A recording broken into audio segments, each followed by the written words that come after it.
حضرت ابو ہریرہ رضی اللہ تعالیٰ عنہ سے روایت ہے کہ رسول اللہ صلی اللہ علیہ وسلم نے فرمایا کہ جو شخص اللہ تعالیٰ کے وعدوں پر یقین رکھتے ہوئے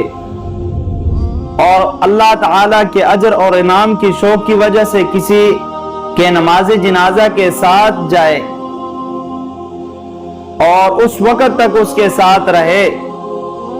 جب تک اس کی نماز جنازہ پڑھی جائے اور اس کے تدفین سے فارغ ہو کر واپس ہو جائے تو وہ 2 قیرات ثواب لے کر واپس ہوگا، اور جو شخص صرف نماز جنازہ پڑھے گا تو وہ 1 قیرات ثواب لے کر واپس ہوگا۔ تو آج دیکھا جائے تو ان ثوابوں سے ہم محروم ہیں، اس وجہ سے کہ ہم جا کر نماز جنازہ پر ویڈیو وغیرہ یہی بناتے ہیں اور اس پر جو ہے نماز جنازے میں شریک نہیں ہوتے ہیں۔ اور اسی طرح کئی لوگ اپنے والدین کے جنازے پر